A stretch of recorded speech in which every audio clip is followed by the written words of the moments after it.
Hey, out there, we're live. Chat's live. Think so? Devil Flyers already in the house. Just hit that like button. Thank you. As you come in, please hit that like button.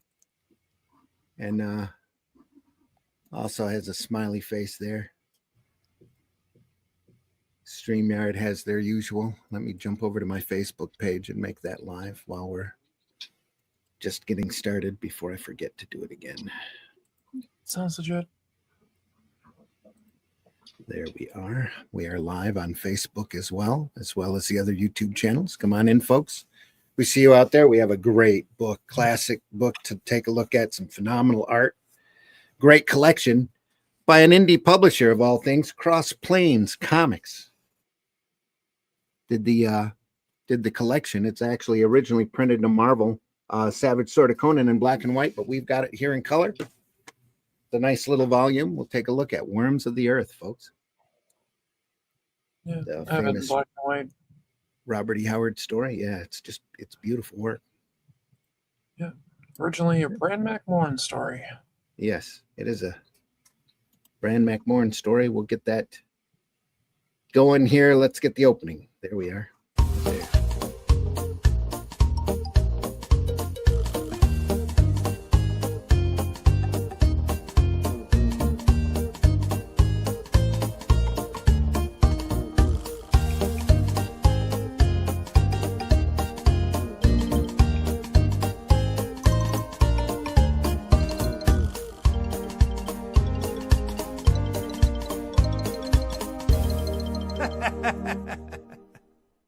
Let's talk about buttered sausage. Talk about buttered sausage. Where it comes. No, let's not talk about buttered sausage this morning. That Thanks sounds for good. stopping by. Pardon? What? I said that sounds good. Let's not talk All right. about buttered sausage. Let's not talk about buttered sausage. Thanks for joining in, folks. I'm your host, Randy Zimmerman. I do Arrow Comics, and I have a lot of stuff out there. Been doing comics for many decades, and most recently, The Shadow Kingdom, Robert E. Howard story I adapted that Mr. Russ Leach did the artwork on most beautifully, and also The Atlantean. Nope, that's the same. That's The Shadow Kingdom also in another version. There's The Atlantean. An original story using the characters from the Shadow Kingdom, going off on their own adventures, searching their world for shape-shifting lizard people. Yeah. So lots of fun. Great stuff. You can find that at, anywhere. Barnes & Noble, Amazon. You can go to criticalblast.com. That's the best probably source to get it and get it the fastest. criticalblast.com. Look for the Atlantean 1 and Shadow Kingdom available. Atlantean 2, the campaign for that will be over at fundmycomics.com here in March. So real glad that you were able to join us, and hope you stick around for a while. We've got a lot of great stuff to show you. Also joining us this morning is Allison. Allison, introduce yourself, please. I'm Allison, the Alley Cat. I'm a comic book creator and cat lover. And yeah, I'm back here. My book, The Last Sentinel, will be going to press soon. I'll have those out to my backers, hopefully by March, which will hit my deadline. I just got the inks for the new cover from my friend Ian for his cover. So yeah, it's all going good. And yeah, I should do it. Cool. Glad to have you back. Thank you. There's the other cat there. Yeah. Also joining us, Mr. Glenn Fleming. Glenn, introduce yourself, please. Hi, everybody. My name is Glenn Fleming. I'm a comics creator, author, graphic designer, all kinds of things. I write books from getting all mixed up now. I wrote this book about my visit to see Jack Kirby. It's got lots of pictures in it. And I went to see it in 1988 and 1991. You can read all about that. Get that on Amazon and from New Haven Press. I'm also an artist, and here's something I found in the archive I drew a few years ago. My cowboy thing, with a bit of Kirby crackle. And there's a reason for that, because that was the writer's idea. I wasn't sure, but should be there. But there you go. And I also publish stuff occasionally, things like this. Have you seen that one? Oh, sweet. Yes, for Spies. And I publish Comics Unlimited, which is a 100-page magazine about comics. believe it or not. But there's lots of things there. You can find all my stuff on Amazon. You can find my character Hatch on from my comic. There's a page that Randy's seen from the story I've done for him. Yeah. Okay, so yeah, just to, Amazon, from my comic, everywhere. I'm all over the place. All right. As is my head right now. I can expect that. Also joining us this morning, Mr. Russ Leach. Russ, introduce yourself. Morning, my name's Russ Leach. I'm a comic book artist from the UK. It's a bit bright behind me. Look at that. Sunny day where you are. It's a sunny day. Yes, makes a change. It's very chilly though. Yeah. To find out more about the Atlantean and my other stuff, go to russleach.com and sign up for the email list there. With the Atlantean 2, issue 2 will be out for fundraising on Fund My Comic in March. And then out to retail after that. You can get issue 1 right now over at Critical Blast or Amazon. And if you want to find out more about the whole thing, there's lots of news going on. It's got lots of great reviews. So check out russleach.com and sign up for that email list. Great. Soon to be in Danish. Oh, very cool. Actually, I think I'm mentioning that. That's I think we can mention that now, right? Mm-hmm. We're okay. Yeah, we signed the contract. Yeah, it's all good. Worms of the Earth. Worms of the Earth. Let me try to. No. Yeah, that's good. That up off the camera just a little. It's looking good. There we are. Whoop. Only one thing worse than worms. Lizard people. Back it up a little bit. There we are. Yeah. Worms of the Earth. Cross Plains Publishing. That's Howard Estate, I think, was behind that. Mm-hmm. Put the collection together. They were publishing books for a little while. Is this a new version of it? I'm not.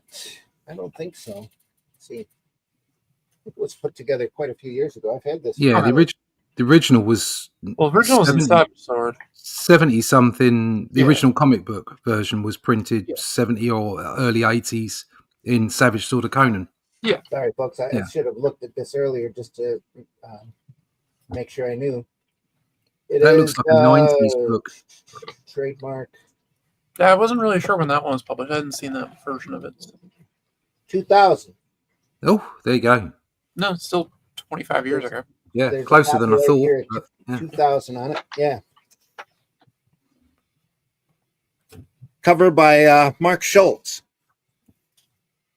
Cadillacs and Dinosaurs. It's been, I believe he's been drawing or did a stint on Prince Valiant for quite a while. I don't think he's still on it. I think Tom Yates is currently drawing it. But he did Prince Valiant for quite a bit.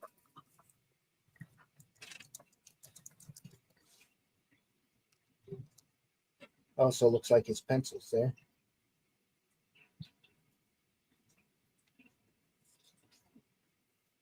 Worms of the Earth, Robert E. Howard's.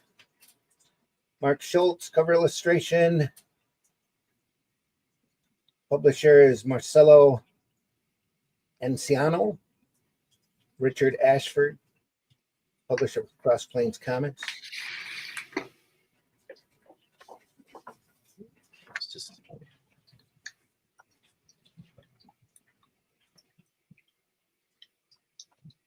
Worms of the Earth.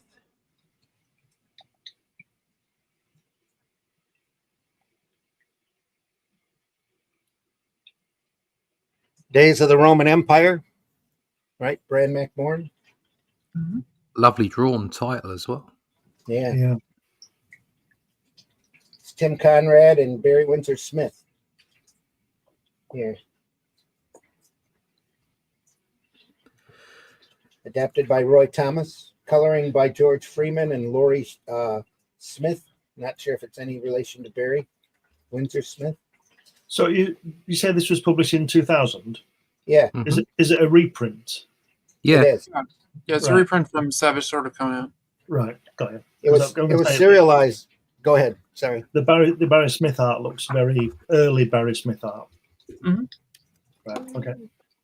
It was in number 16 of Savage Sword of Conan. 16 and 17, I I think. think it's It says after. December 1976. Wow. Okay. I was going to say That it's was the year after I his was born. initial run on Conan, I think. Yep, that was the year I was born. Wow. How much? I don't know if he was in Savage Sword of Conan. Oh, Barry maybe it was Windsor from Smith. Conan. He didn't do Oh, a yeah. lot. What, the Here and there. magazine? Here and there, he did stories and illustrations that ended up. Yeah, in but he there. wasn't. It wasn't like the comics where he did the No. first run on it. No. Yeah, no, I think you're right. I think he was actually in. Was it just actually in like Conan the Barbarian or something? Yeah. Yeah. The Savage Sword of Conan magazine Yeah, that came a bit Is- later, didn't it? that started with Sema. yeah, that was mostly Buscema, but I think the first was Buscema and Pablo. What's his last name? Pablo Marcos. Yes, Marco, Pablo yeah. Marcos. Yeah. Well, Savage So, Sword was such a big size magazine. I think they were kicking Yeah. that out monthly as well. It was, yeah, Yep. monthly. Yeah. Yep. So nobody's going to be able to be on there on a regular gig. So they No. had a lot of different people working at it Yeah. at different times. Yeah. It was published in Marvel Comics Curtis Magazine brand. Yeah. Yeah, Curtis Magazine brand, December 1976 and February 1977, in issues 16 and 17 of Savage Sword of Conan. That's the one. I So have was it him in front of me. Was it published in black and white then to start with? Yeah. Yes. Yeah, the trade paperback was done in full color in October of 2000. There we are. Do we know who's coloured it? George Freeman and Laurie Smith. Right. Laurie Okay. E. Smith. And I'm not sure if Laurie is a relative of Barry or wife, or I don't know. It's Don't know. Laurie.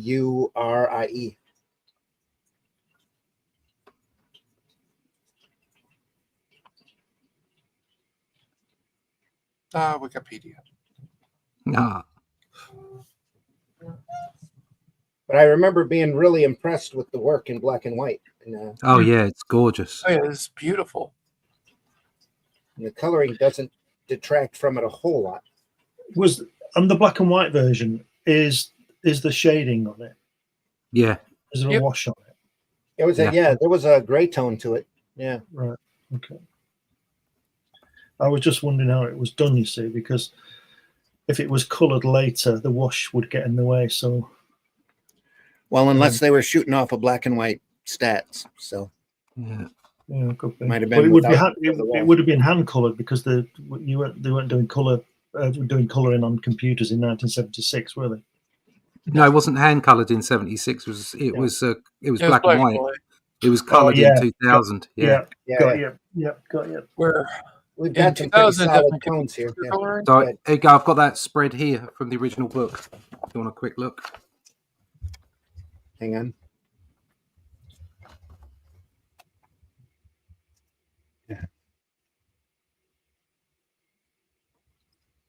Oh yeah. Yeah. Yeah, it's gorgeous.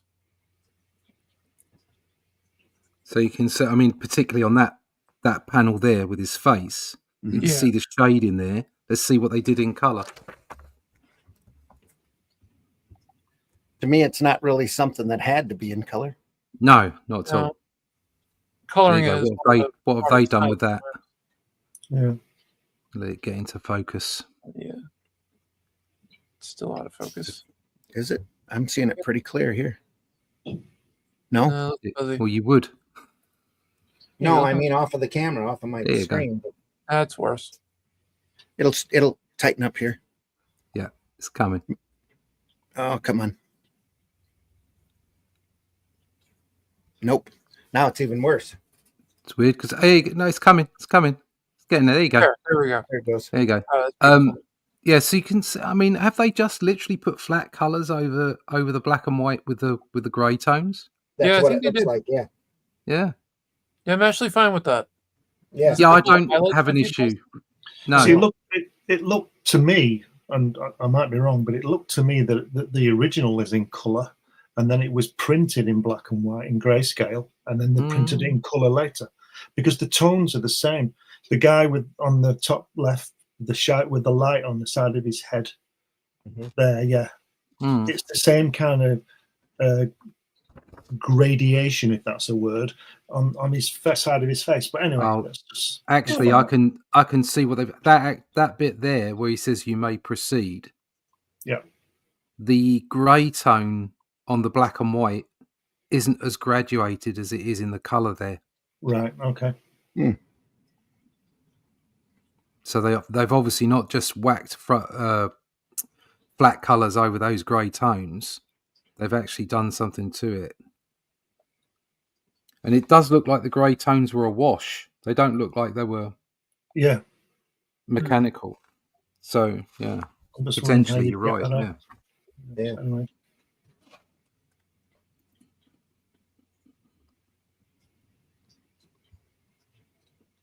Such a great look, though.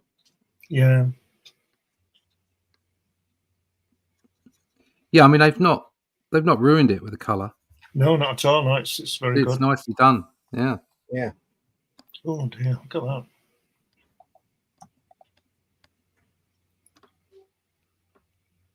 Wow. Stabby. He should be saying, "Oh, truly, he was a son of God." The John Wayne thing. Wow. Oh, Fictish dog. always look on the bright side of life. Look at that. Oof. Still looking. Oh. Wow.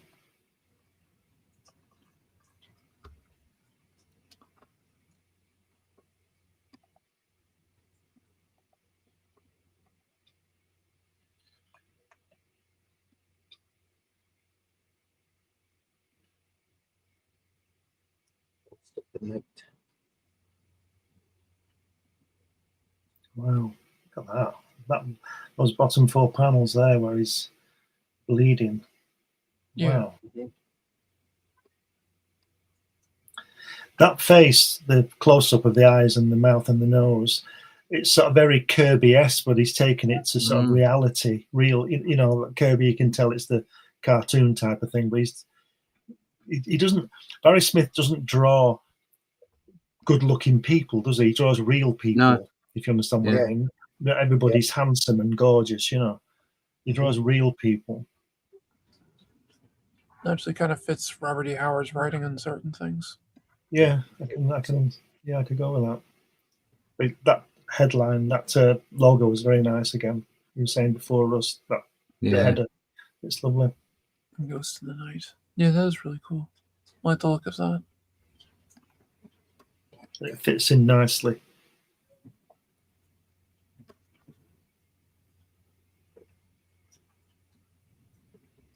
Wow.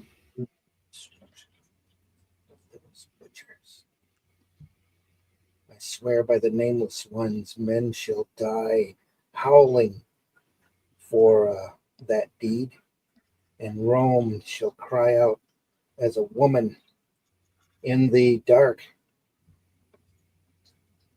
who treads upon an adder. A Lego brick. Yeah. On a Lego. Who left that there? Oh, landmine. And if it got stuck in your toes, you'd be shouting, Lego, Lego. Ah, That's how it got its name. Yeah. Lego. That sounds about right. It's very wordy again, isn't it? Mm-hmm. Well, Howard liked his exposition. Mind you, he was writing a book, wasn't he? He wasn't writing a comic. Yeah. The joys of pulps. Yeah. And he does have some amazing prose, so just crazy stuff. And I adapted Shadow. It was a major fight to figure out what to put in, what to leave out. Because there was a lot of great wording in there. Yeah, his stuff was like it still holds up. Yeah. He's still fun to read. I really loved his Solomon Kane. Mhm. That was someone you just didn't cross. None of his heroes were like that. All of his heroes were like that, I should say. Most Yeah, all of them. Solomon Kane was so driven. His boxing stories were a complete change of pace, but Oh yeah. just crazy funny though. Very much the product of their times too, with their stereotypes and racism. He used to walk down the streets like shadow boxing as he was running the fights through his head and everything. Yeah, yeah.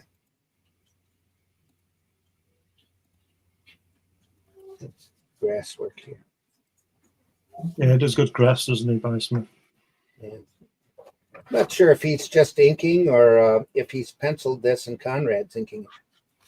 So they get equal credit, so it doesn't say who did what in the credits.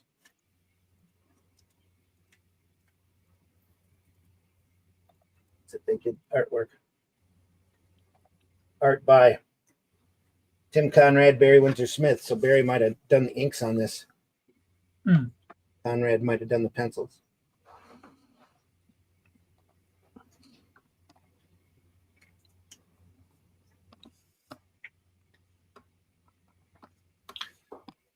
I think you're right, because some of those faces are a bit off, aren't they? They don't look like Barry Smith faces. So I think you're right. I think he's put his inks on top of whatever it was Conrad did. And look at that guy there with the long hair waving. That doesn't look like a Barry Smith face, does it? No, it doesn't.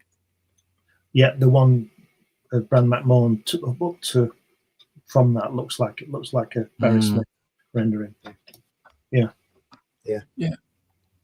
I was just admiring this, the angle on it. It's pretty cool. Hmm.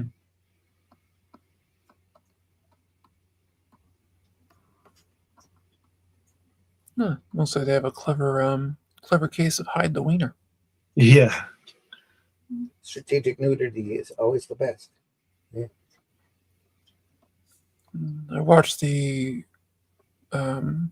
version of Beowulf, the animated one that Russell Crowe voiced, and when he's fighting Grendel, I'm like, they should have just put him in a loincloth. It would have been easier. Yeah. Mm-hmm. So No one myth he was naked, but come on.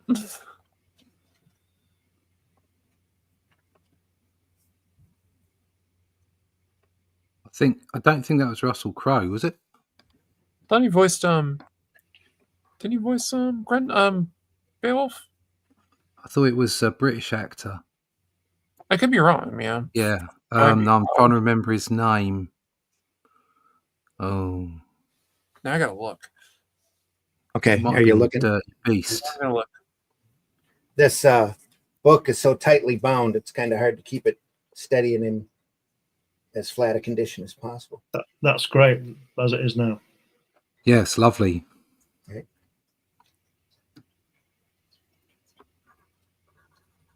Just a smile there. There's IMDb.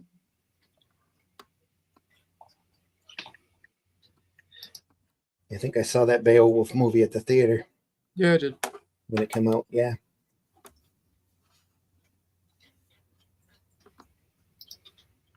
I got it on DVD somewhere. Oh, it's Ray Winston. Okay. Ray Winston, that's the name I was trying to remember. Yeah. Yeah. I'll kill your monster. Yeah. Crispin Glover was Grendel. Yeah, that's right. Angelina Jolie was Grendel's man. Yeah. Mm-hmm. And Robin White was in it. She was Wiltho.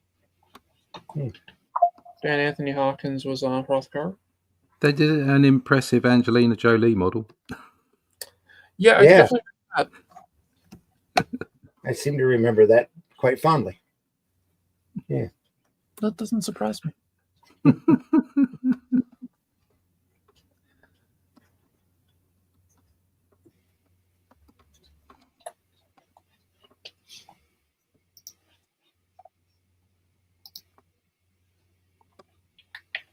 Walks away after. No, Matt Black Gaming got it. Stabby.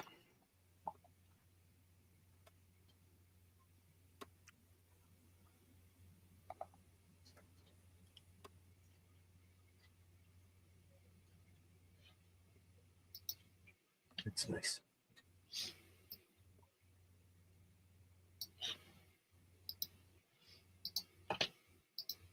As he rode forth into hell. I think the colouring on that particular strip is really, really good. Yeah, no, I like Really it. nice. It's really, I think it really suits the mood. So Quite a dark. change from the last couple of episodes of stuff Yeah. that we looked at, where the color Yeah. was kind of overbearing. Yeah, It's very sympathetic. Yeah. Yeah. Yeah, it's very kind of nice. coloring I like. It just, it brings out the art without overwhelming it, especially in doesn't that get in the way. time frame. Yeah. I mean, everybody was going nuts with computer coloring around there, and they hadn't quite figured it out. Mm-hmm. That's why I don't think it's computer colouring. No, I don't think it is either. And if I it know. is, whoever's doing this, I forgot the name, should George be doing Freeman. should be doing everything. Should get every Yeah. job in the world in comics with this kind of colour in it. I think it's excellent. Yeah, they're quite good. Definitely It's fits the just mood right. of the piece. Yeah. Interview with Tim Conrad. Quick. And then to take the page so that you can see this double page spread correctly. Here's the black stone. Fantastic, isn't it? That's really Lovely. nice. With clouds Yeah, are it good, aren't they? That's just That's gorgeous. Yep. It's the only way to describe it. Like, that's nailed the coloring perfectly. Yeah, it's so delicate, isn't it? Yeah. Hasn't overpowered it at all. It looks like Tim did the majority of the work here. He signed it. That is an amazing spread in black and white. Yeah. Love it. I picked up issue 16 and 17 to get this particular story. And I'd forgotten what the cover was to issue 17, and it's Conan standing over a dead pterodactyl with some woman gripping his leg. And it came back to me. I remember copying it and colouring it with coloured pencils at the time, again and again and again. It's not Arzak, is it? He's got. No, it looks a bit like it. But this centre spread is just, it's just incredible. Can you show it? Yeah, I've got it here. Yeah, please do. Keep going. Black and white. Sweet. Pull back a little bit. That's better. Yeah. I think I'm right. I think it was coloured in the first place. Look at the tones on that. Mm. Especially on the sun. Yeah. Yeah, that's Beam also- coming off. Yeah. Yeah. I don't know. Just expertly done. Fabulous. Which one's that one in, Russ? 17. Issue 17. Fantastic. How many of those were there in the series? What, this particular story? No, the book. Savage What, Sword of Conan. Savage Sword of Conan? Oh, I don't know. It's 100. There's a bunch 200. from 300. I don't know exactly. Well, Been it on was- a long time. 240 something. Oh, Yeah, right. sounds As many about as right, that, right. Okay. Yeah. It went It on was- for years. Years. We'll and just- years, Let's just look at that for the next 2 hours. It's just fantastic. It's amazing. That cloud Like it. under that black stone is amazing. yeah. With those birds and everything. where is it? If you take away the clouds with your mind's eye, it could be a tsunami heading that way, couldn't it? That white part. Yeah. Wow, that's fantastic. I really like the mist as well. Yeah. Going over whatever he's used over the top there, whether it's sort of white out or something. That's brilliant. If we need to, I Contrast can run upstairs and grab my brother's collection of Savage Sword. I think he's got like every issue. Cool. Right. Well, I won't be running upstairs, but I could get him to ring it down. That'd be safer. There it is. What were Robert E. Howard's influences to get to this kind of character and world that he created? What was he A lot of- reading? A lot of history. mythology. Yeah. A lot of what? A lot of mythology he read, Yep. and he also corresponded with a ton of writers that he was the word when you're like writing at the same time, because he corresponded a lot with like Lovecraft and stuff like that and things. Right. When was Howard's first story written? Do you know that? Written, not published, written. My brother would know. Well, the reason I'm saying that is because he died when he was 30, so he didn't have a lot of time. Yeah, he He was young. died at 39. 30. 90, he was born in 1909. I think he died in 39, was it? He was 30. Yeah. Sorry about He that, wrote- folks. He wrote a huge amount though in his time. Yeah. That's what I'm saying. Yeah, he did. Incredible output. What I'm saying is that He was born January 2nd, 1906, died June 11th, 1936. there you go. He was 30.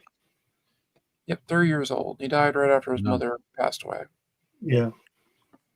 He's a very troubled man. Yeah. First writings. Started writing at the age of 9 with historical fiction centering on Vikings, Arabs, battles, and bloodshed. And one of the authors who was most influential to his later work, Jack London. Yeah. That picture we're looking at, if you take away the guy on the horse, it could be something like the Somme, couldn't it? Yeah. You know, that kind of desolation and death and foreboding that the images from that thing give you. That could be it there. If you put a few German helmets hanging around and whatever, you know, barbed wire. It's fantastic. Yeah, 30. Died at 30. Yeah. Writings were published, wide selection. Coden novel was nearly published in 34. Howard's stories were never collected during his lifetime. No, that was all after. See, just to get back to this piece of artwork while you're looking at that, the thing that's apart from everything else, you know, the thing that stands out the most, you know, the logo, the way that where the curse is is in the yellow, and then the black stone is over the black cloud. Yeah, they've done the highlights to make it stand out. I just think it's. I think Conrad that's his idea. Yeah, that's masterful. It's just because it works so well with it. I think it's fantastic. I think it's some of the best thing we've ever seen on this show. Beautiful. It's just amazing. And I've never seen it before, you know, it's just brilliant. Raised in Texas, Dad was a doctor. Mom was very literate. She instilled in her son a deep love of poetry and literature, recited verse daily, and supported him unceasingly in his efforts to write. Other experiences would later seep into his prose, though he loved reading and learning. He found school to be confining and began to hate having anyone in authority over him.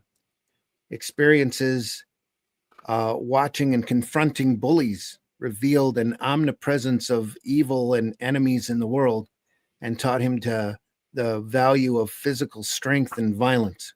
Yeah, he hated bullies, I know that. Yeah. And he was known for writing. He was a product of his time, but he was really known for, you know, boosting up characters. Like, didn't matter what their race, religion, whatever it was. Yeah. Frequent exposure to the effects of injury and violence due to accidents on farms and oil fields, combined with the massive increase in crime that came with the oil boom. Firsthand tales of gunfights, lynchings, feuds, and Indian raids developed his distinctly Texan, hard-boiled outlook on the world. Sports, especially boxing, became a passionate preoccupation. At the time, was the most popular sport in the country, with a cultural influence far in excess of what it is today. James Jeffries, Jack Johnson, Bob Fitzsimmons, and later Jack Dempsey were names that inspired during those years, and he grew up a lover of all contests of violence, masculine struggle. Voracious reading, along with a natural talent for prose writing and the encouragement of teachers, created in Howard an interest in becoming a professional writer. From the age of 9, he began writing stories, mostly tales of historical fiction, centering on Vikings, Arabs, battles, and bloodshed. One by one, he discovered the authors who would influence his work: Jack London, and stories of incarnation of past lives, most notably the Star Rover, Rudyard Kipling's Tales of Subcontinent Adventures, the classic mythological tales collected by Thomas Bulfinch. Howard was considered by friends to be eidectic. Adic? Yeah, Eidetic. Yep, Adic memory. And astounded them with his ability to memorize lengthy reams of poetry with ease after 1 or 2 readings. In 1919, when Howard was 13, Dr. Howard moved the family to Central Texas hamlet of Cross Plains. Same year, sitting in a library in New Orleans, while his father took medical courses at a nearby college, Howard discovered a book concerned with the scant fact and abundant legends surrounding an indigenous culture of ancient Scotland called the Picts. In 1920, the vestigial well within the limits of Cross Plains struck oil, and Cross Plains became an oil boom town. Thousands of people arrived in the town looking for oil wealth. New businesses sprang up from scratch, and the overcrowding, the traffic, and of its unpaved roads and vice crime exploded, but it also used its new wealth on civic improvements, including a new school, an ice manufacturing plant, and new hotels. Howard hated the boom and despised the people who came with it. He was already poorly disposed towards oil booms, as they were the cause of the constant traveling in his early years, but this was aggravated by what he perceived to be the effect oil booms had on towns. At 15, Howard first sampled pulp magazines, especially Adventure and its star authors, Talbot Mundy and Harold Lamb. The next few years saw him creating a variety of series characters. Soon he was submitting stories to magazines such as Adventure and Argosy. Rejections piled up, and with no mentors or institutions of any kind to aid him, Howard became a writing autodidact,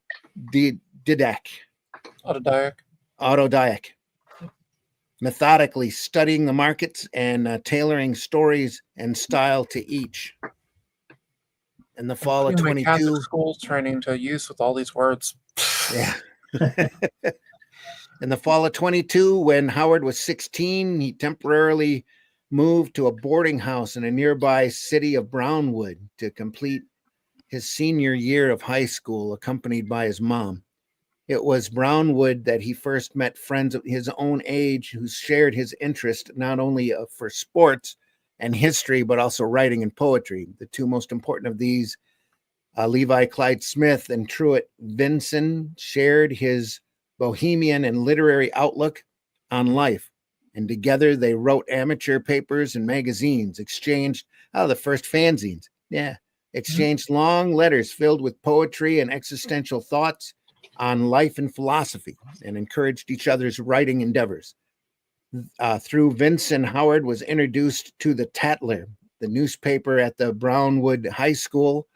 It was in this publication that Howard's stories were first printed. December of 22 issue featured 2 stories, Golden Hope Christmas and West is West, which won gold and silver prizes respectively. Howard graduated high school in 23 and moved back to Cross Plains. On his return to his hometown, he engaged in a self-created regime of exercise, including cutting down oak trees and chopping them into firewood every day, lifting weights, punching a bag, and springing exercises, eventually building himself into a skinny teenager, or from a skinny teenager into a more muscled, burly form. Howard spent the late teens working odd jobs in Cross Plains, which he hated. In 24, Howard returned to Brownwood to take a stenography course at Howard Payne College, this time boarding with a friend, Lindsay Tyson, instead of his mom. Howard would have preferred a literary course, but was not allowed to take one. The reason for this is undocumented. However, biographer Mark Finn suggests that his father refused to pay for such a non-vocational education. In the week of Thanksgiving that year, after years of rejection slips and near acceptances, he finally sold a short caveman tale entitled Spear and Fang, which netted him the sum of $16 and introduced him to the readers of a struggling pulp called Weird Tales. Hmm. And the rest, as they say, is history. Yeah, he ended up leaving them doing his Western stuff because they stopped paying him. Yeah. I guess when he passed, Weird Tales owed him quite a sum of money. Oh yeah, they owed him a crap load. Yeah. Now that his career in fiction had begun, Howard dropped out of Howard Payne College at the end of the semester and returned to Cross Plains. Shortly afterwards, he received notice that another story, The Hyena, had been accepted by Weird Tales. During the same period, Howard made his first attempt to write a novel, a loosely autobiographical book modeled on Jack London's Martin Eden and titled Post Oaks and Sand Thoughts. The book was otherwise of middling quality and was never published in the author's lifetime, but it is of interest to Howard scholars for the personal information it contains. Howard's alter ego in this novel, Steve Costigan, a name he would use more than once in the future. The novel was finished in 28, but not published until long after his death. Weird Tales paid on publication, meaning that Howard had no money of his own at this time. To remedy this, he took a job writing oil news for the local newspaper, Cross Plains Review, at $5 per column. It was not until July of 25 that Howard received payment for his first printed story. Howard lost his job at the newspaper in the same year and spent 1 month working in a post office before quitting over the low wages. His next job, the Cross Plains Natural Gas Company, didn't last long due to his refusal to be subservient to his boss. He did manual labor for a surveyor for a time before beginning a job as a stenographer for an oil company. How ironic that he didn't like the oil business and then He ended up working for the oil business. Yeah. Yeah. Further story sales to Weird Tales were sporadic but encouraging, and soon Howard was a regular in the magazine. His first cover story was for Wolf's Head, a werewolf story finished when he was only 20.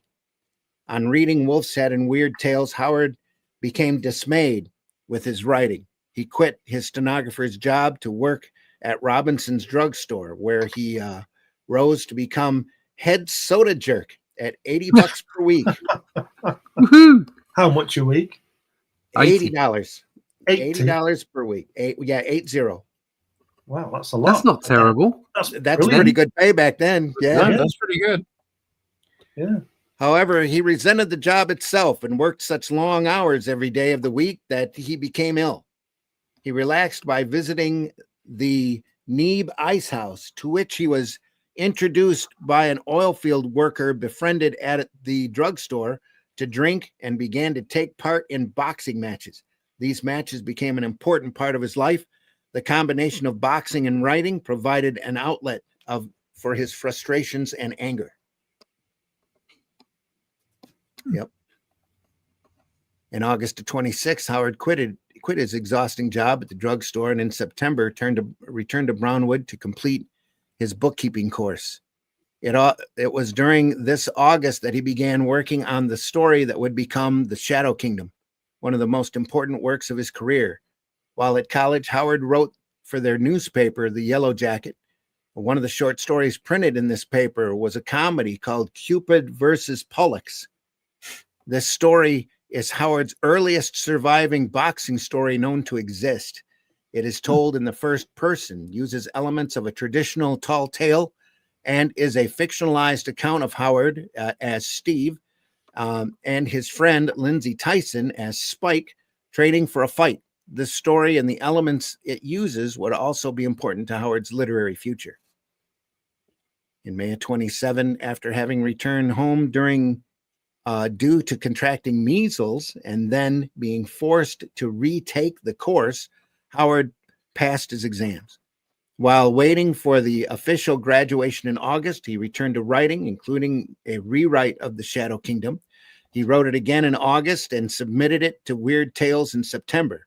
The story was an experiment with the entire concept of the weird tale, horror fiction as defined by practitioners such as Edgar Allan Poe, A. Merritt, and H.P. Lovecraft, mixing elements of fantasy, horror, and mythology with historical romance, action, and swordplay into thematic vehicles never before seen, a new style of tale that ultimately became known as sword and sorcery, featuring Kull, a barbarian precursor to later Howard heroes such as Conan. The tale hit Weird Tales in August of 29 and received fanfare from readers. Weird Tales editor Farnsworth Wright bought the story for $100, the most Howard had earned for a story at this time, and several more Kull stories followed. However, all but 2 were rejected, convincing Howard not to continue the series. And all of those were collected later. Even the Del Rey's got a wonderful collection of those Kull stories out that include every fragment that they could find of a Kull story that he had done or worked on. So, and it goes on from there. Red Shadows and it's Sword of the Phoenix and 29, the year Howard broke out of the other pulp markets rather than just Weird Tales. The first story sold to another magazine was An Apparition in the Prize Ring, a boxing-related ghost story published in the magazine Ghost Stories in July of the same year. Argosy finally published one of Howard's stories, Crowd Horror, which was also a boxing story. Neither developed into ongoing series, however. After several successes and false start, struck gold again with a new series based on one of his favorite passions, boxing. July 29 saw the debut of Sailor Steve Castigan in the pages of Fight Stories, a tough-as-nails, two-fisted mariner with a head of rocks and occasionally a heart of gold. Costigan began boxing his way through a variety of exotic seaports and adventure locales, becoming so popular in Fight Stories that the same editors began using additional Costigan episodes in their sister magazine, Action Stories. The series saw a return to Howard's use of humor and unreliable first-person narration, with the combination of a traditional tall tale and slapstick comedy. Stories sold to Fight Stories provided Howard with a market just as stable as Weird Tales. Anyway.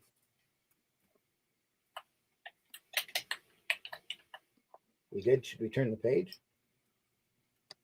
Might be time. Turning the page.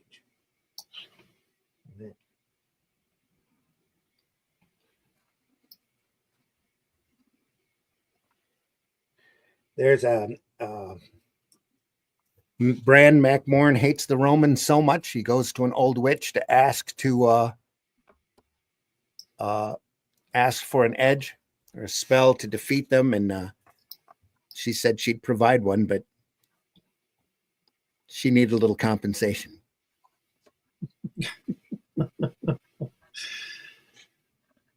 Watch it turn into something gorgeous. No. Nope. No. It was yeah. It was very it wasn't like the TV.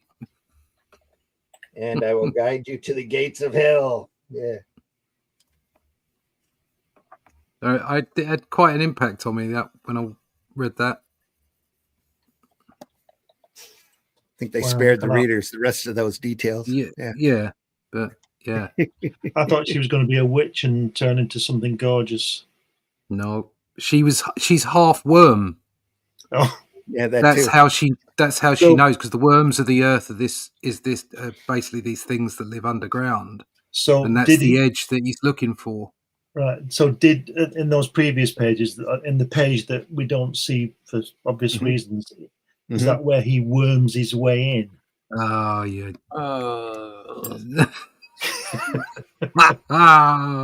No, stop it. Stop Very it. nice logo again. Shit my pants. Right here? Yeah, that's Glenn. He's like, "Yep, I'll be here all week. Tip your waitress, Yeah. dry the wheel." Look at Shit that my pants. fantastic reflection in that water. Isn't that just amazing? It's just gorgeous, yeah. Beautiful stuff. It's incredible. But what an amazing combination of the two artists. Yeah, Mhm. it works, doesn't it? Mm. Incredibly well. It looks like he's a ghost, doesn't it? It looks like you can see through him. It's the mist. Yeah. It's fantastic, isn't it? It's just so well done. Toppling of the towers. Toppling of towers. This is nice here too. Yeah, it's great.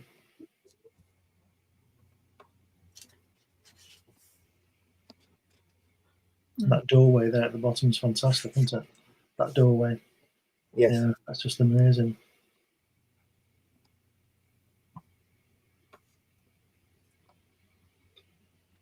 I can get lost in those pieces. Yeah. Mhm. So what I said before, you could look at it for the rest of the program and more. It's just fantastic. Incredible.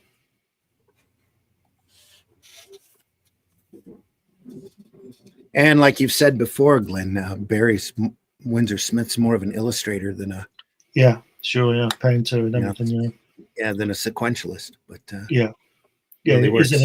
he's an illustrator who occasionally draws comics rather than Yeah. Jack Kirby's a comic book artist.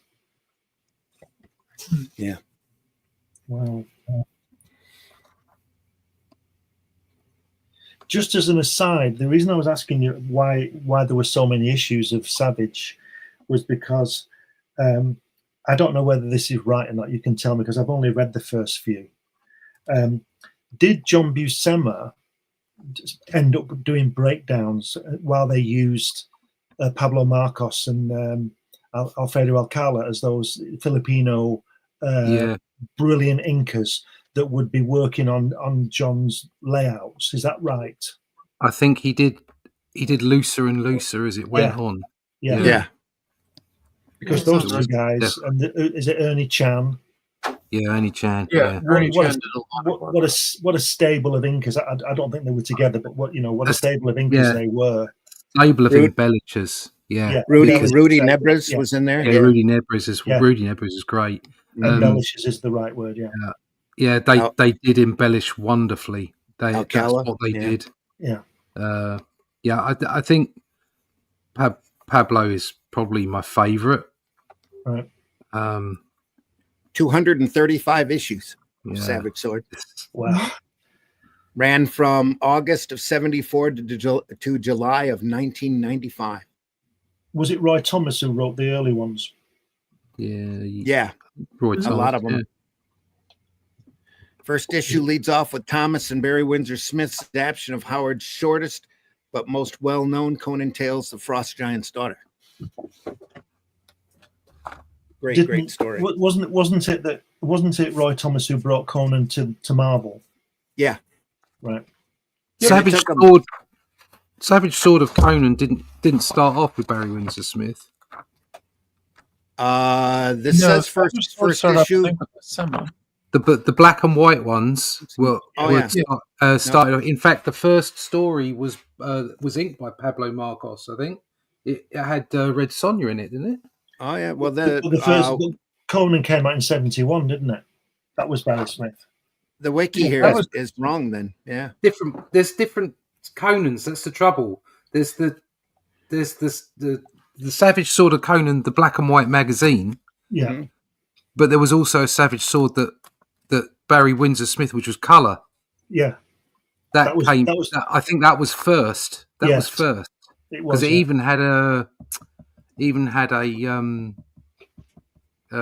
Jack Kirby cover, didn't it? Conan the Barbarian was first. Conan the yeah. Barbarian. That's Yeah. it. Savage Sword started with, I think, the first. That jumped off of Savage Tales. Yeah.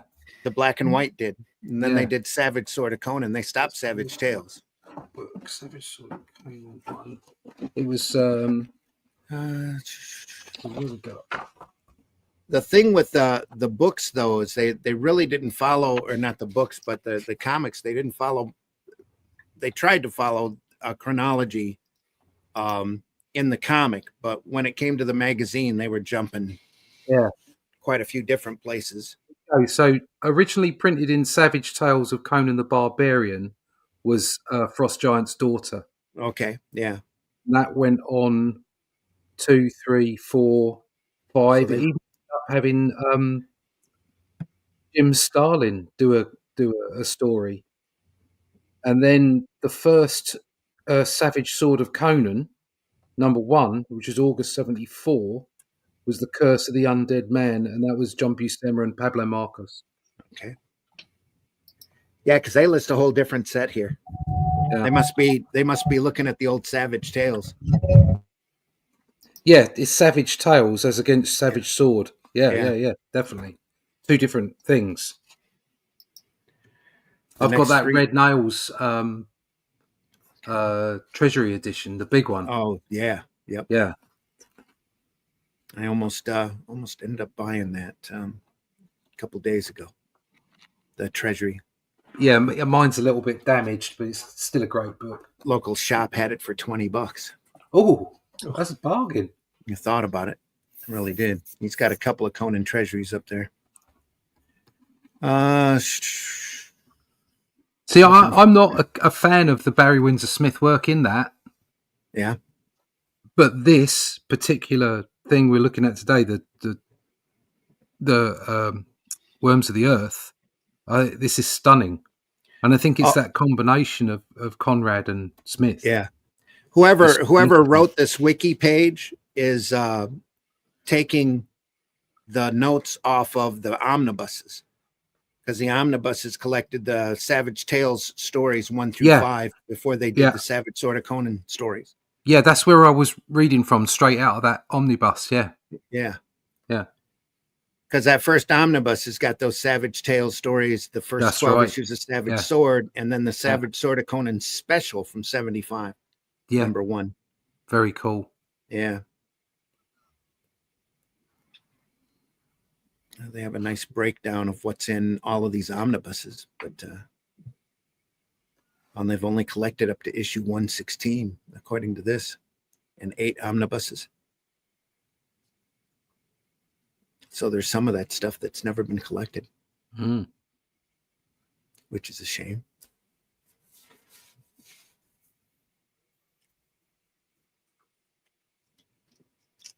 We'll just let people stare at that for a few more minutes here. Thomas was primary writer of the series for the first few years until issue 60, which featured art by illustrators such as Neil Adams, Giordano, Barry Windsor Smith, John Buscema, Alfredo Alcala, Jim Starlin, Al Milgrom, Pablo Marcos, and Walter Simonson. Wow. Painted covers were provided by such artists as Earl Norham, Bob Larkin, Joe Jusko, and Boris Vallejo. Didn't Nino do some stuff as well? Yeah, he was in one of the early ones. Did the modern Conan story that Howard wrote, where a contemporary guy is on a psychiatrist's couch and he drifts back to Conan's era. Great story. All of them are fun.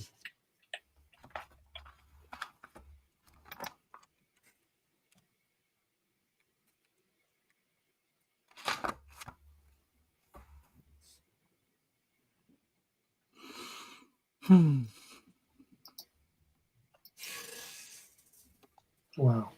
Look at that. I like those panels, the way they sort of in perspective, so to speak. They're not, but the shapes, the way it's fantastic.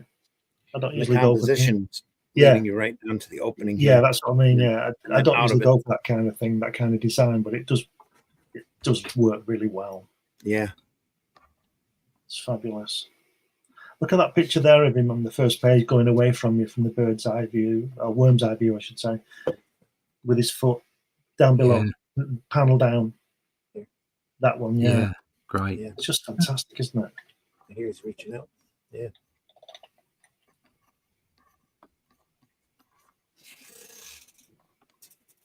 Wow.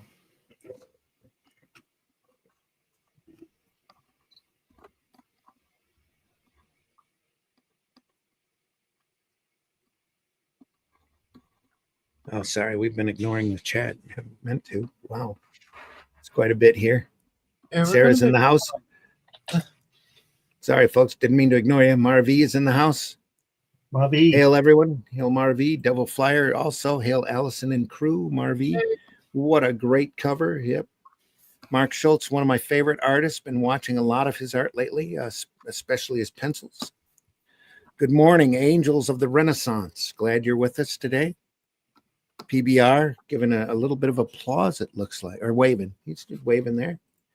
Black Matt in the house. Morning, afternoon, all. Glad you're here, Black Matt. Nice to see you. Drawing and listening. Great, Angels.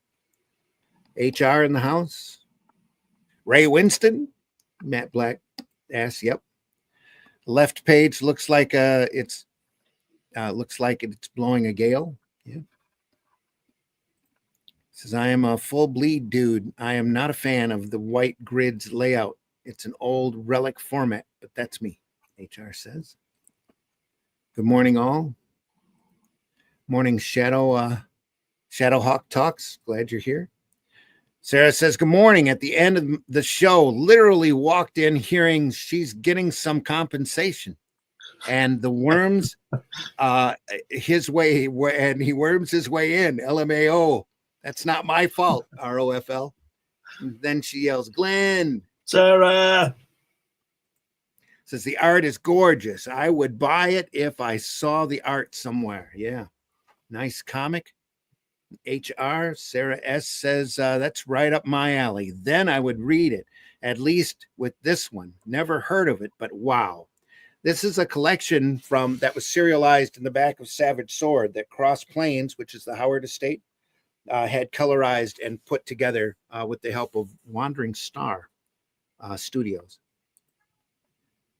So HR says Barry Windsor Smith was horrible from the beginning. Later, he became a master. Yeah, we all evolve. I wish I could show you guys my Conan artifact hardback edition of Red Nails. It's one of my prized treasures. It is wicked awesome. I bet it is, PBR. Thanks for being here. My wife would kill me if she knew what it cost me, but it truly, it's truly so cool. Anyone of you guys run across one, get it. Yeah. It's worthy of missing the chat. I'd get absorbed in it too. There we are. Sorry, Sarah. Yeah. Hiya, Shadow. How you be? Hiya, Rex. Yes, it was the picture with the fella on the horse. Yeah. Every expert was once a novice. That's so true. It brings us up to date. Appreciate everybody being here. Don't be afraid to hit that like button wherever you're watching us from. Sorry, I'm moving my knee. I like the way if you look at the guy on the right, with his hands on the panels, top of the panels, when he's standing up, like he's holding himself up on the panels. That's great. Just love this.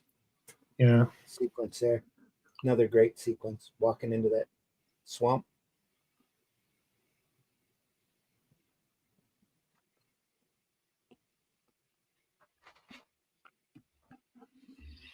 And again, you could have done this straight on if you wanted to. Yeah. But no, he takes it on a kind of an upshot, not quite a worm's eye view, but almost. And also about halfway. When he's standing there, if you see his legs, he's not over muscular.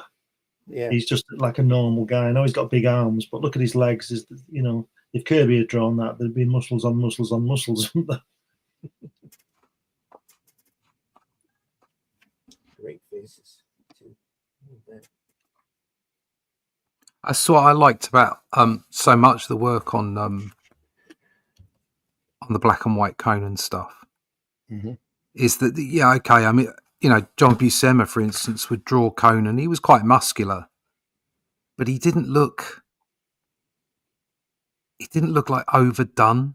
Yeah, he looks like a big bloke, doesn't he? Yeah, he looks like a guy who obviously doesn't eat a lot of fat. Do you know what I mean? Yeah. Well, he's too busy. He could eat what he wants because he's busy fighting and losing it. Exactly. Yeah. Conan was always a character, kind of like we were talking a while back about Judge Dredd, that anybody could draw and you'd know it was Conan. You know it was Conan, yeah. Whether you drew him super muscular or super thin. It's Bran Mak Morn here.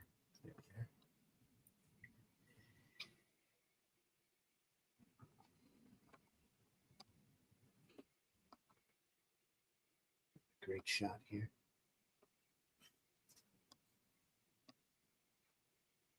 That right-hand page is so good. Yeah. It really looks like they're in the dark, doesn't it? Yeah, that fella's back. That's fantastic, isn't it? Yeah. Halfway down. And the decision to drop the white. Yeah. And that grid panel that who was it in the chat was talking about earlier? Is that Matt Black? He's talking about how that white grid. I think it's HR, but yeah. Him. Yeah.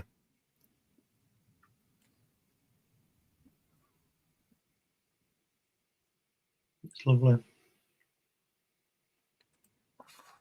Conan was a big guy, but not on steroids during the 90s till today. Every hero is on all PEDs. overdone.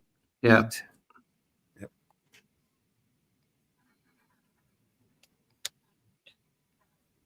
It's great stuff.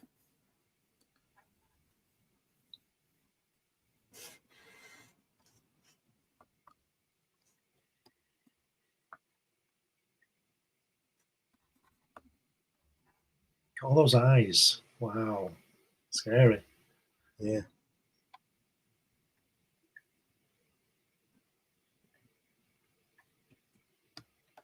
Understand. Bring the black stone to Dragon's Ring tomorrow night and lay it on the altar. Then they will bring Titus Sula to you. Trust them. They've not interfered in human affairs for many centuries, but they will keep their word.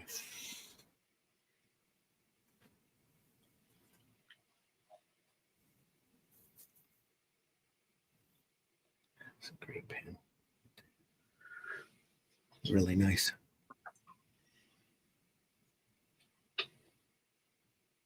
Again, the light working here. Nice touch. Yeah. Really nice.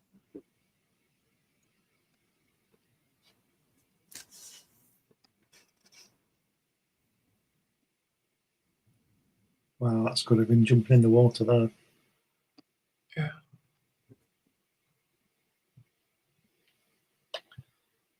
That's great, isn't it? It's so good. That water, the ripples on that water as well. And the splash. Fantastic.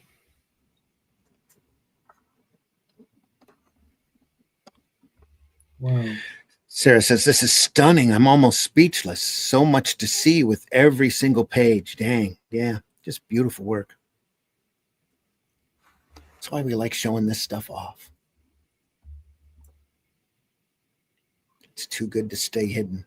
And I can't remember the last time this was printed anywhere.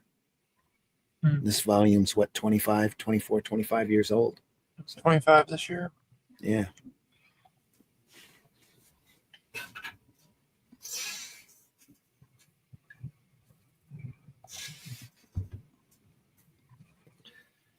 So that left-hand page is so impressive on those three landscape panels where where you see his feet, and then he goes down, and then the air bubbles come up.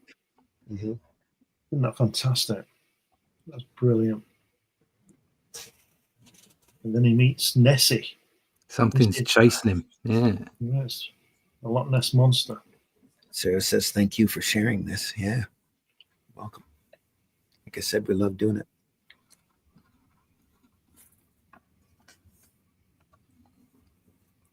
Ooh, Stonehenge.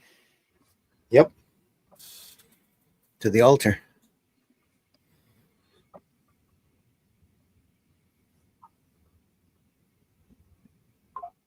Isn't it funny how all over the world there's always these same monolith shapes like that on Easter Island and places in Machu Picchu? They've got all these stones everywhere, you know, on these ley lines and all this stuff. Just a crazy coincidence. Yeah, of course, yeah. Yeah. I think the previous civilization was a lot more in tune to that stuff. Yeah, and also on people, you know, the artwork from thousands of years ago, there's always things flying in the air, isn't there? Yep. And swirling sun, all sorts of things, yeah. Yeah, and people with fish heads and eagle heads and all this stuff. Mm-hmm. And giants and, you know.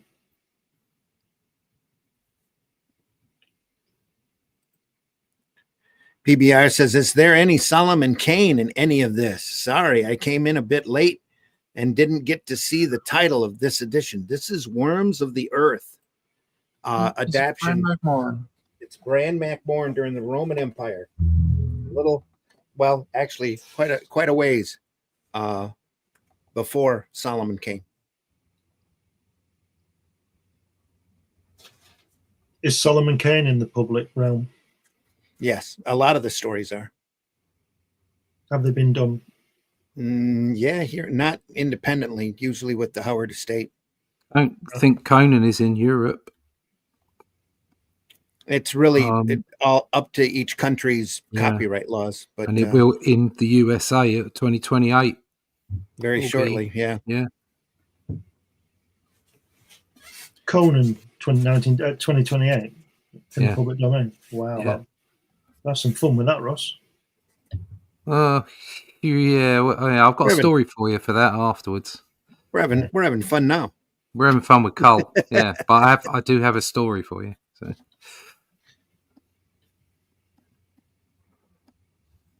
Cool segment. Love Conan. Yeah. Almost the same thing here. Descended, as they say. Hello, Pizza 33 in the house. Nice to see you there. Pizza. Matt Black says I went to Egypt once and that was enough.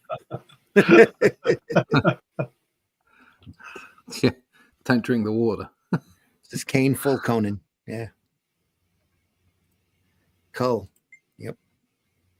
Egypt. Yep. Cull says the 250 Mikey C. Mike C. Glad you're here.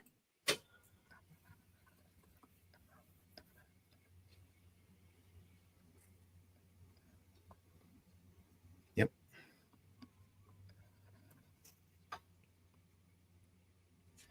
Great story. I think there's some of Bran Mak Morn that's cut in public domain now too. I know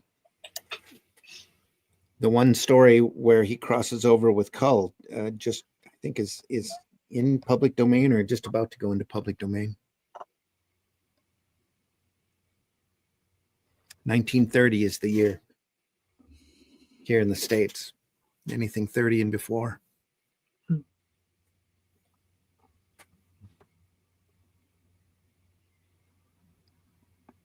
at that. And again, they could have done that straight on, but instead it's from the worm's eye view. Up the chin. There he is. They bought him. They bought him there, and they sent him mad in the meantime.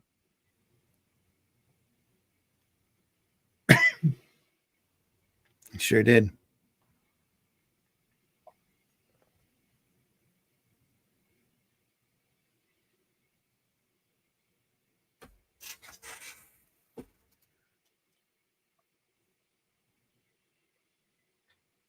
Hey, Desmond.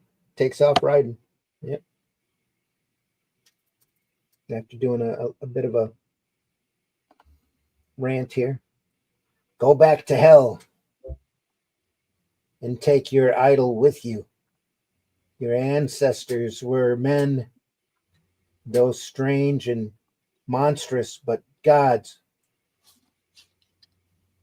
We have become in ghastly fact what my people once called in scorn, worms of the earth. Back to your holes and burrows,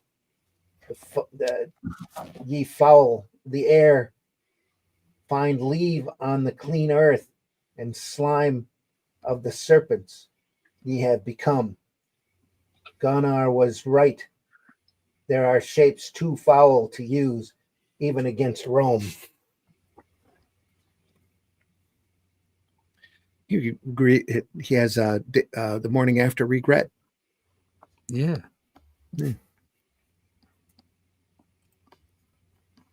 PBR says loved all of or REH's stuff. Cole, Conan, Solomon Kane. Oh yeah, it's all so good. It is great stuff.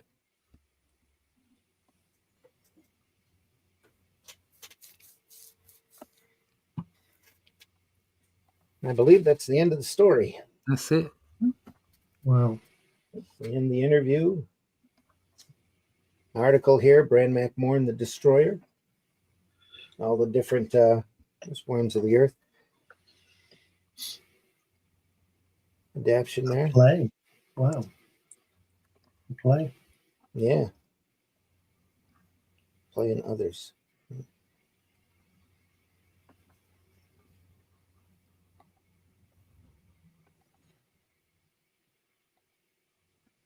That was a cover for something, I'm sure. Look at that. That's interesting there, isn't it? Finley, Virgil Finley's illustration. Here, yeah. Yeah. Mm. Virgil's amazing. He's Yeah. pulp illustrator, very hardly hear anything about him anymore, but just phenomenal work. Beautiful line work. It's fantastic. And all of that stuff was printed in pulp magazines in the cheapest newsprint possible. But it's just gorgeous work. They've done volumes of his collected illustrations of Finley. Just beautiful stuff. Where did Two Gun Bob come from? True life stories from the life of Robert E. Howard. Yeah, that was done for that. Cross Plains printed for a few years and used that as a little backup strip just to, tell tales of Robert Howard. Two Gun Bob. Jim and Ruth Keegan did those.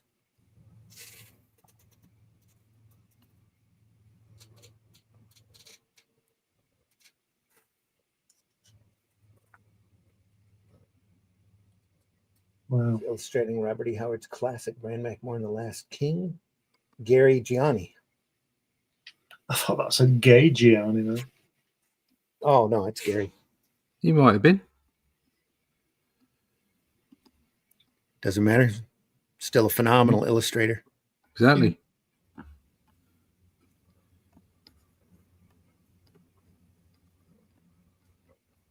Beautiful work.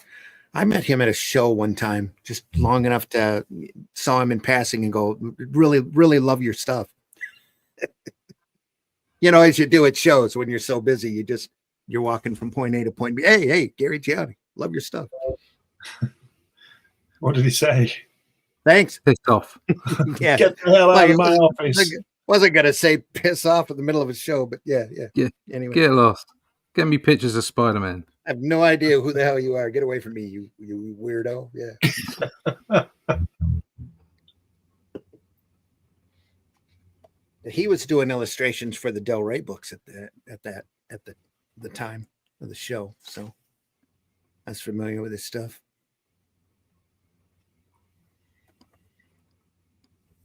And there he is.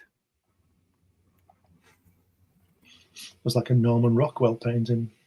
Yeah. Posed, doesn't it? It's great line work. Wow, look at that.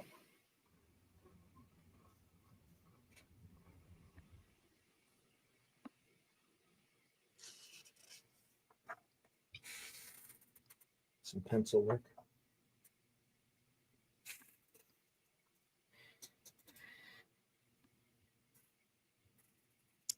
Was he smoking a fat cigar? Can't see it. In front of a typewriter? I don't see it. He might have been. It all depends on what's there. The typewriter. He's sitting at the typewriter in Robert E. Howard's bedroom in Wow. Cross Plains.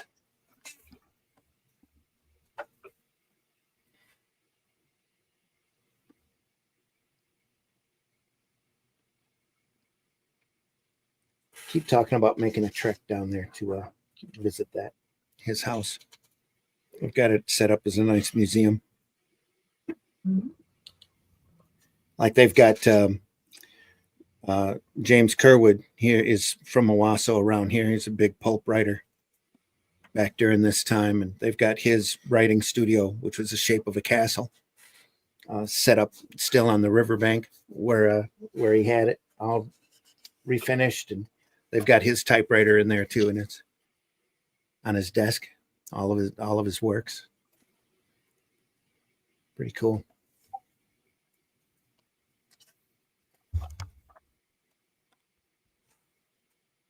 Curwood's one of those writers who's really been lost to time. Does some great stuff, though. Yeah, about the only thing he's known for is the inspiration behind Rin Tin Tin. He's drawn himself, hasn't he, there? Yeah.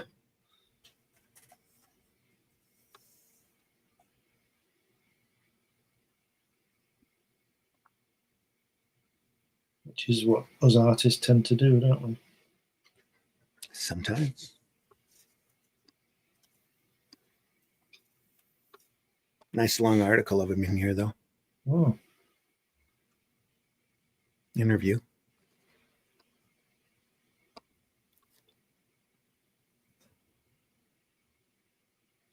Would he be described as a fantasy artist?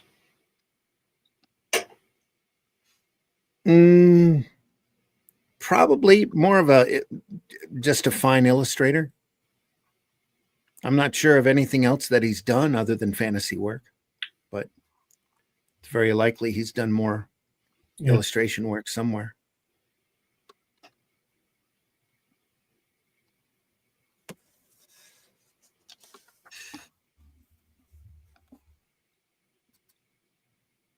Monster Men. That bottom panel there, the fight, reminds me of kind of a Frank Bellamy type of composition. Yeah.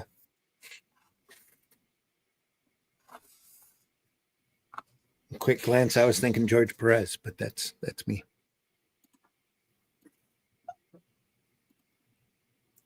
Is that a photo or drawing on the right lower page?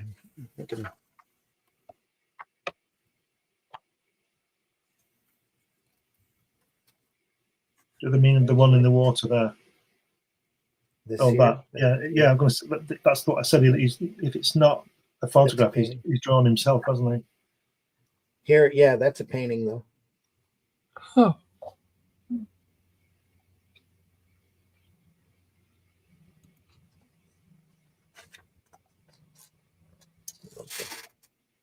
Detail in the back. The Romance of Early British Life. Oh, that's Howard here. Must have skipped. Oh, yeah, another article here on Howard. Bran Mak Morn and the Picts.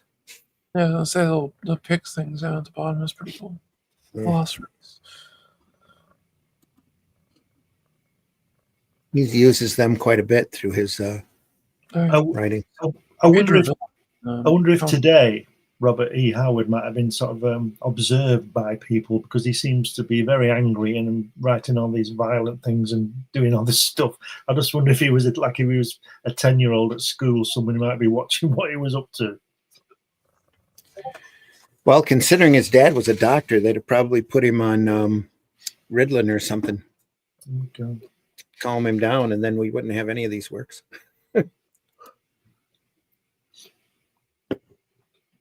Or maybe they did and we do.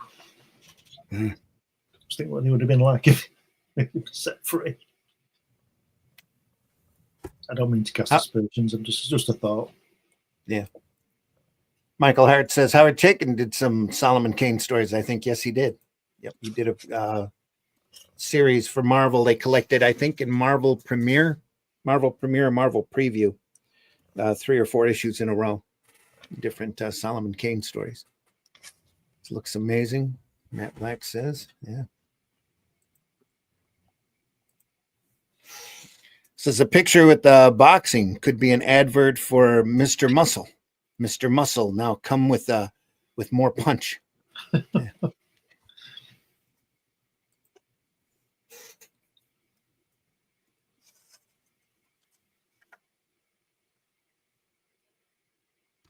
It's another episode of Two Gun Bob here.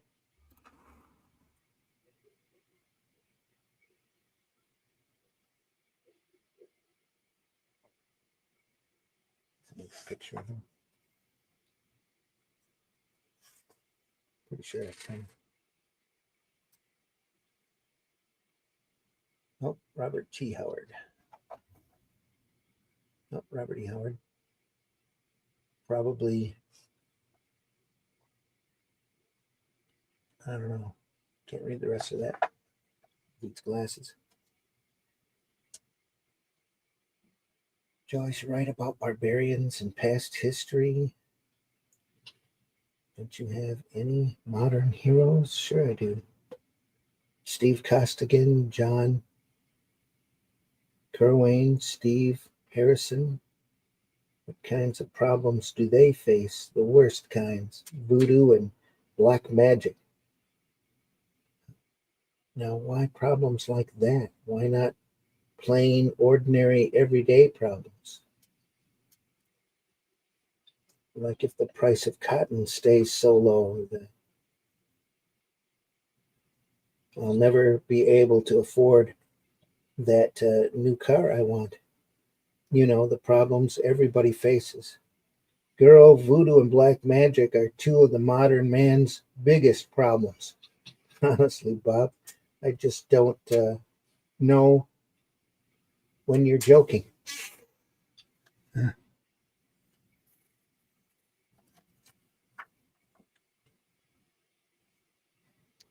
Project Pride, about preserving his residence. Pizza 33 says I was able to get a compilation of the volumes 7 to 12 about Transformers by Jorge, right? Corona. They're great, fantastic.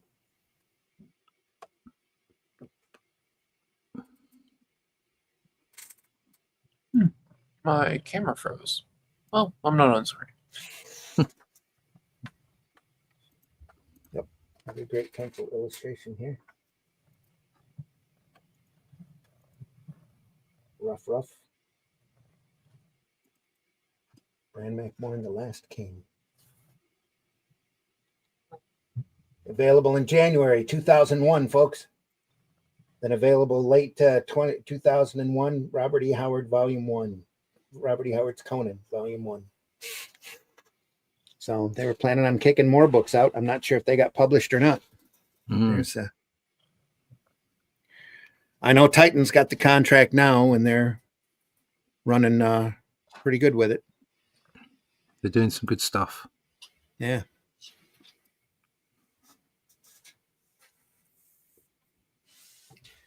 So, folks, that's The Worms of the Earth. Cross Plains publication. Is that Wandering Star? With the help of Wandering Star Studios. Adapted by Roy Thomas. Artwork by Tim Conrad and Barry Windsor Smith.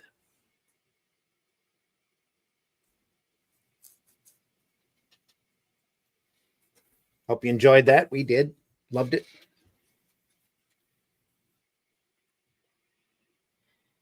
Next Sunday, we're going to go into something completely different.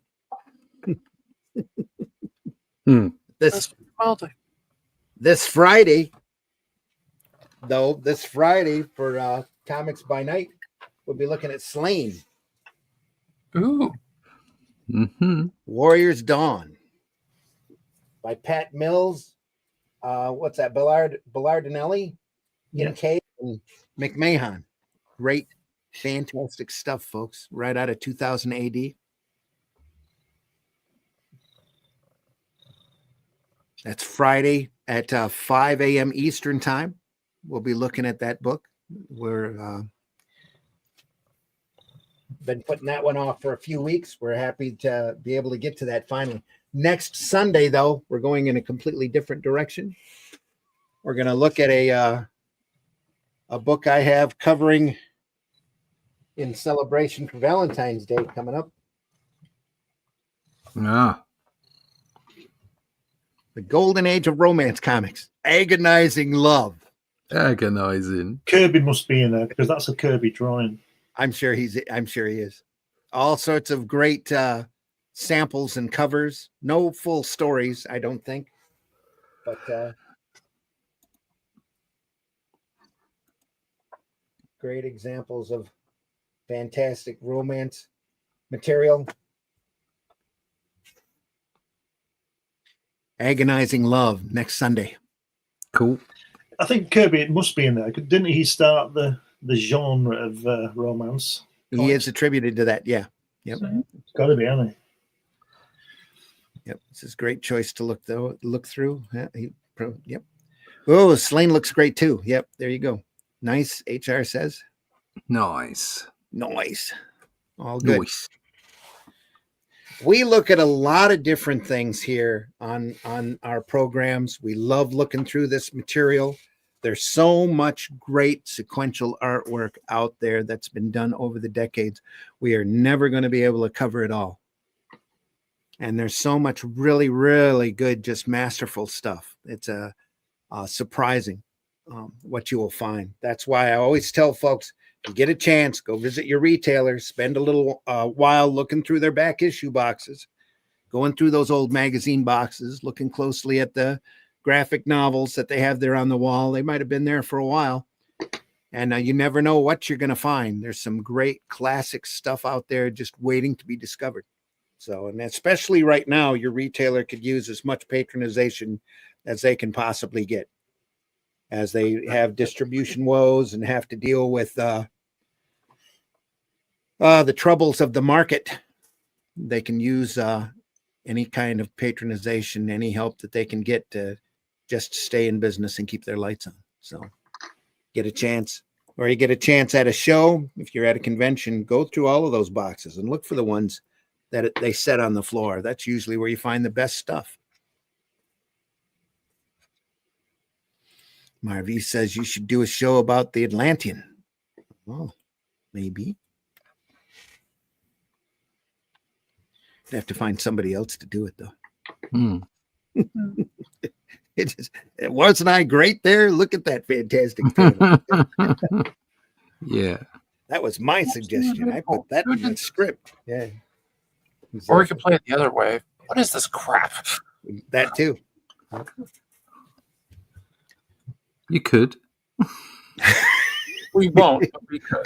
You'd hurt his feelings. Yeah. You could do a series called "Who the Hell Do You Think You Are?" And tonight's it's Russ Leach. Who the hell do you think you are? Spend an entire year examining the inking stylings of Vinnie Coletta. That'd be great. How? He didn't do anything. He rubbed it all out.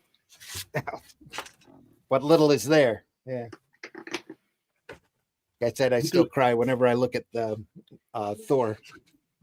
That he ain't thinking about what might have been or what might have been there. Looking at Vince Coletta makes your eyes thaw. Makes you appreciate the other guys out there. Slain on Friday, folks, 5 a.m. Comics by Night. Agonizing Love next Sunday on the Sunday Funnies. We deeply appreciate you being here. Don't be afraid to hit that like button. Our viewership number that I have on this side of the program shows that there's a lot of you out there. So deeply appreciate you being here. Thanks so much for spending your Sunday morning with us. We know the majority of our viewership is after the fact, and we deeply appreciate you there as well. If you enjoy this program, make sure you tell anyone out there you think might be interested in watching us. We would love to have them with us as well. So, and we are archived over at the Comic Book Black Belt YouTube channel, the Randy Zim YouTube channel, and the most importantly over at the Indie Comics Network YouTube channel that has all of our episodes archived over there for your listening enjoyment. So please go over there. And any kind of suggestion or comment you might want to leave just adds to our algorithms and helps getting us on those recommendation lists so that more eyes can get onto the show. And we deeply appreciate your participation in helping us spread the word. All right, we're past the 1.5 mark, so we're good to go. Allison, are you there? I'm here. Can you hear me? Yeah, I can hear you just fine. Do you want to tell folks where they can find you? Yeah, you can find me on all of the usual social media ones. Aside from I avoid the one that's used for creating certain types of movies. Mainly because I forgot my password. But naturally set it. And can generally be found, in the Indie Comics Network and a few other places. Trying to get a new show going. Called what's it? Panels in Perspective. But I'll have more on that at some other point. And my comic, The Last Sentinel, is going to print soon. I just got the inked cover from my friend Ian, who's doing the alternate cover. I don't know where he is yet on the colors behind it, but I'll be sending out some stuff soon on it. All right.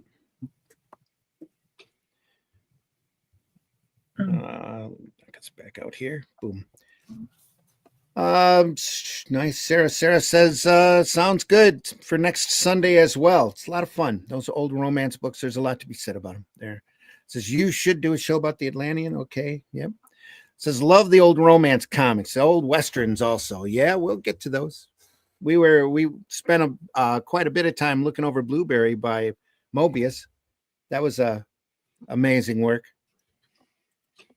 HR says, no Coletta. Okay. We try.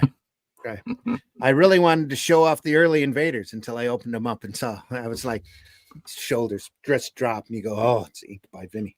Oh man, Poor old Vinny. I love Robin's artwork, but anyway. Ooh, yeah. Ooh. She's not crying. That's a gang symbol. What? Okay. She's from the West Side. All right. Matt Black says, taking a reversed charge call from the East Side. Okay. Russ, tell folks how they can find you. You can find me at russleach.com. You want to find out more about the Atlantean? It's under a pile of comics here. There you go, pile of comics, Atlantean. It's all in black and white. It's all black and white goodness. It's barbarian, sword and sorcery stuff. Go check it out on Amazon right now or over at Critical Blast. You can find out more about that at russleach.com. Sign up for the email list. There will be a newsletter out next week discussing certain things and letting you know what's going on. So sign up there at russleach.com. Absolutely. If you get a chance, get that Shadow Kingdom book and get the Atlantean one. They do go hand in hand. You don't have to have one or the other in order to enjoy the other. They're meant to be read individually and hopefully enjoyed individually as well. So, and if you like those, just wait until you see Atlantean 2. So just first steps there. Atlantean 2, we kind of kick the doors out a little bit, and it's going to be a lot of fun. Definitely kicking the doors out. Glenn, tell folks how they can find you. On Randy's show on Friday mornings and on Sunday afternoons here. You can find me on Fun My Comic, where you can get my Hatch annotated book. It tells you the history of the character, with lots of full colour illustrations like that. lots of pencil work and unpublished work. Get a copy of that, and you can see the process because I do full artwork, through to the colours. And you can also get all my 12 books on Amazon. Lots of magazines on there. But if you put my name in Google, you'll find something. So just check it out. All right. And folks, I've been your host, Randy Zimmerman, Arrow Comics. You can find my stuff over at, if you look in Amazon, Barnes & Noble, criticalblast.com. It's got some stuff. There's more stuff coming. Look at fundmycomic.com for the Fool campaign. And there's a few other Arrow comics up there being offered. Soltac, and I think still up there. And AR13L from Arrow Comics is hopefully just about to be released. So, that'll be good to see that out on the stand. Marvi says, have a great week. See you on the next one. Thanks for the company as always. Thanks for being here, Marvi. Deeply appreciate you. LMAO, Matt Black Epic. Yeah. All right, folks. Thanks again for stopping by. Go visit your local retailer. Matt Black says, quick one, Randy, why is there a poster on the ceiling? On my ceiling, that's an air duct vent where I've got a bunch of stickers sitting up there. Yeah, all sorts of different types. Sitting up there. I've been in this house for quite a few years and have gathered quite a lot. And there's a lot that I just, I get a sticker, I just throw it up there so that I can look at it and divert my attention every once in a while. Along my back wall here, I've got all sorts of other little tchotchkes and crazy stuff sitting back there. A lot of tags and convention badges and who knows what, just junk sitting there, old concert tickets and that kind of thing, just hanging on the wall, just so that I can look. I've got my I've got my devil ducky as well right there that I was given by Mr. Bernie Wrightson himself. Mailed it to me. He had one sitting in his bathroom, and I was laughing so hard at it. He had to know what was so funny in the bathroom. I said, I saw your devil ducky. I think that's incredible. He says, well, if I see one, I'll mail it to you. And he found one, and he mailed it to me. So it was great. That's awesome. When postage was too expensive. Oh, he had to mail stuff back to me anyway because I left some stuff at his house, and he wanted to send me. Yeah, I got more than just the duck, but that duck's my pride and joy. That's why it's still in the wrapper, still in the netting. So I love it. Anyway, little memories, little mementos are the best. But that's why, I got this sheet up here for a reason. So you can't see how nasty and dirty and crumbled up and just sloppy there is back behind it. There's books everywhere and other things. And I just throw the sheet up so you don't have to look at it. He's hiding the sex dungeon. No, that's in another room. Anyway. LOL, Matt Black says, yeah. Folks, again, deeply appreciate you being here. Love that you stopped by. Make sure you hit that like button, hit that love button, and we'll see you on the next one, I guess. See you later. Buy alternative and independent comics, especially ours. And if there's comics out there that you love, tell people. There's so much antisocial behavior going on these so-called social platforms. But just spread a little love, a little positivity, especially about this art form, because they sure can use it. So if there's a comic or manga out there that you're enjoying, tell people, let them know. I read this; it was pretty good, that kind of thing. Don't be afraid to do that. That's why we do programs like this, is to show off some great stuff, to talk about great stuff. It inspires us. It helps us work. And we hope if you're in the business and you're working as well, that you find the same inspiration out of it. We know it's made us better creators by doing this. So we don't get paid for it. We're not monetized. We're not begging you for chats. We might run a commercial every once in a while, but it's all in fun and a joke more than anything. There'll be more commercials coming up, but we're not paid by those sponsors. We run those commercials because they're funny. So, folks, again, thanks again for being here. Any last words, anybody? Nope. Buy our books. Stop by the show Friday mornings, 5 a.m. Eastern time. Sunday Funnies again every Sunday at 9 a.m. Eastern time. I will be at the Grand Rapids Con. I will be at the Great Lakes Comic Con, which is a 3-day show now here in a couple of weeks. and hope you can join us there. If you say that you saw this program and you tell me while you're at the show, I'll give you a comic, just out of appreciation for you seeing the show and stopping by. So yeah, see you there. And then I'll be at the Grand Rapids Con in Kalamazoo in April as well. So Kalamazoo. Yep, Kalamazoo. Again, folks, take care. We'll see you soon. Bye. He said quickly flipping around here. Oh, here we go. How many times a week do I eat butter sausage? I can't count that high. Can I pet that dog? No. Can I pet that dog? No. Can I pet that dog? No, he's Can I sleeping. pet that dog? Ship my pants. Right here? Ship my pants, you're kidding. You can ship your pants right here. You hear that? I can ship my pants for free. Wow, I just may ship my pants. Yeah, ship your pants. Billy, you can ship your pants too. I can't wait to ship my pants, Dad. I just shipped my pants, and it's very convenient. Very convenient. I just shipped my drawers. I just shipped my nightie. I just shipped my bed. If you can't find what you're looking for in store, we'll find it at Kmart.com right now and ship it to you for free.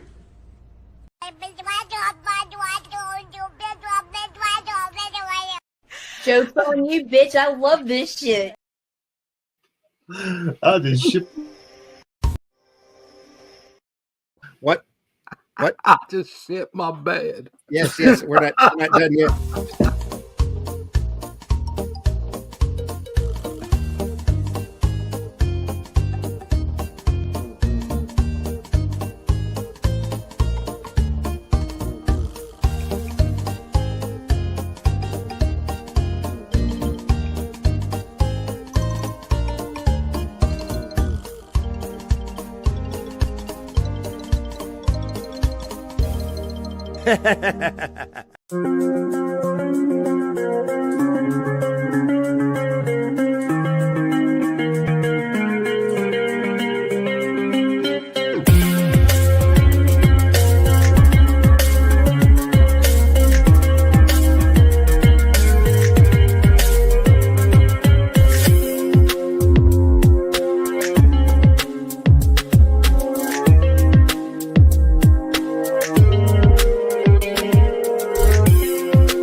I'm shocked to find that gambling is going on in here.